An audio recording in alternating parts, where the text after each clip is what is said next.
There are 5 Ford SUVs sitting on used lots across America right now that almost nobody wants. Not because they're unreliable, because buyers are shopping with reputation instead of information. I've been working on Fords for over 20 years, and I've watched these SUVs go 250,000 miles and beyond with nothing more than proper maintenance. Today I'm showing you the 5 best bargains on the used market, the ones most buyers walk right past. Stay until number 1. It completely changes what $10,000 can buy. I'm RJ. Let's get into it. Number 5, the 2012 Ford Escape with the 2.5-liter 4-cylinder. Here's why buyers walk past it. It's 14 years old. The styling is a full generation behind what Ford sells today. And most people assume the 2013 redesign was the upgrade, so they wait for a newer one. That's the mistake. Ford introduced an entirely new platform in 2013, along with several new turbocharged engines. Some of those early powertrains developed well-documented problems that the 2012 simply doesn't have. The 2012 is the last year of the proven second generation. Naturally aspirated 2.5-liter 4-cylinder, timing chain, port injection, conventional 6-speed automatic, no turbo. No dual clutch, no direct injection carbon pathway. A simple proven powertrain Ford built across millions of vehicles for years. I had a customer named Gary bring in a 2012 Escape last fall. He'd paid $5,800 for it 2 years earlier. Thought he was settling for something temporary. Came in for an oil change. We put it on the lift at 142,000 miles. Brakes were good, no leaks, suspension was tight.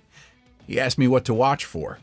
I told him to keep doing what he was doing, and it would outlast the payment on whatever he almost bought instead. On these, check the transmission fluid if you don't have service records, and inspect the rear wheel wells for rust on any truck that spent time in northern states. Mud packs into these wells and holds moisture. That's where structural rust starts on this generation. A clean southern or western example doesn't have that problem. If you're looking at one from the Midwest or the Northeast, get underneath it before you make any decision. Beyond that, it's a straightforward vehicle to own. By the last year, before Ford reinvented the Escape, the platform that came after it had a learning curve. This one had already passed its test. Private party on a solid 2012 Escape with the 4-cylinder runs around $4,500 to $7,500. For about $3,000 more, you're stepping into an entirely different class of SUV. Number 4, the 2015 through 2018 Ford Edge with the 3.5-liter V6. The Edge gets overlooked because it sits between 2 more famous vehicles. It's not the Explorer, which everyone knows. It's not the Escape, which everyone has owned. It's the middle child. And the used market prices it that way, which means you can buy a lot of SUV for not much money. The 3.5 naturally aspirated V6 is the engine I'd want under the hood. Ford built this motor across multiple platforms for more than a decade. Port injection, so fuel washes the intake valves on every cycle, no carbon buildup issue, no turbocharger. Forged steel crankshaft. Documented examples over 200,000 miles are not unusual when it's been maintained properly. There is one thing about this engine I tell every buyer before they sign anything. The water pump on this family of motors in a transverse-mounted application is driven by the timing chain inside the engine. That's different from most vehicles where the pump lives outside and is easy to replace. When this pump eventually wears, the job runs $1,500 to $2,500 at most shops. It's not a death sentence for the vehicle, but it's something you need to know going in. Check the coolant reservoir on any Edge you inspect. Clean and correctly colored is a good sign. Brown and murky means cooling system neglect, and neglect is what accelerates that pump failure. 2017 and 2018 have Sync 3 with Apple CarPlay. The difference in daily usability compared to the earlier system is real. If technology matters to the family, target those 2 years. I had a guy named Dennis come in last spring looking for something to replace his Tahoe. Budget was $12,000. He'd spent 3 weekends looking at Highlanders and Pilots and kept walking away because the price didn't work. I told him to go find a 2017 Edge with the V6. He called me 2 weeks later from a private seller. 119,000 miles, one owner, full dealer service history. He paid $10,200. First thing he said when he picked it up was that it rode quieter than the Tahoe did at 40,000 miles. Nobody is shopping for the Edge. They're shopping for the Highlander, the Pilot, the CR-V. The Edge sits there, priced $5,000 less, with a better naturally aspirated powertrain than most of what they're considering, a quieter cabin, and a warranty history that's easier to verify because fewer people have owned them. That's the market inefficiency this list is built around. Private party on a 2015 through 2018 Edge with the V6 runs roughly $7,500 to $12,000.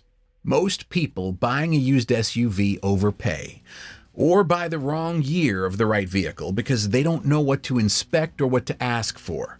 The Ford Longevity Blueprint covers exactly that. Links in the description. Now, you're getting a genuine third row. Number 3, the 2016 through 2019 Ford Flex with the 3.5-liter V6.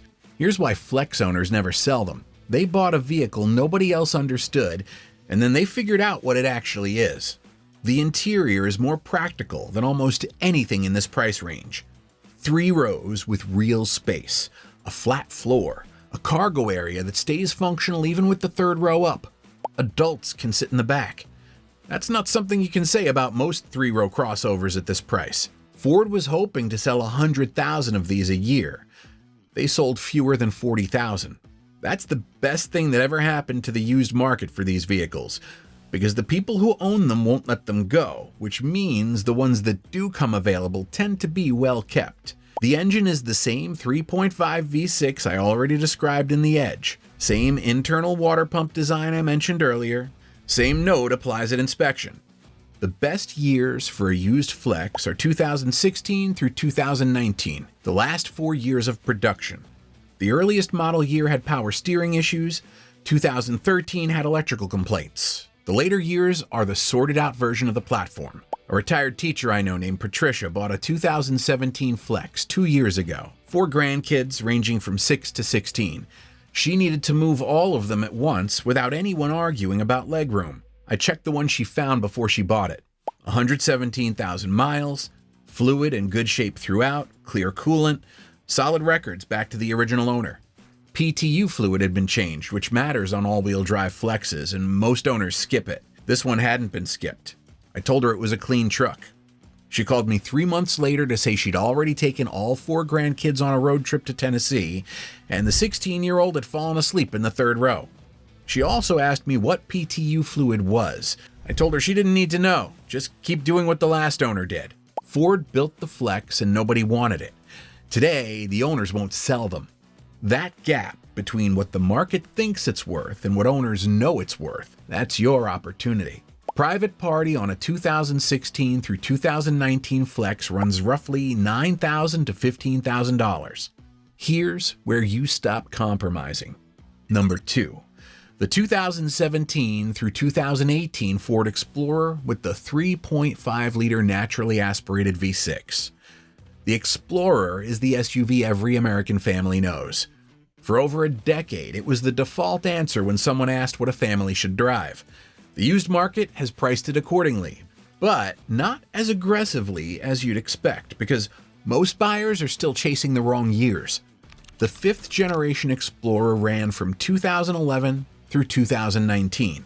The early years had complaints, electrical issues, and transmission problems that followed the platform through its first production runs.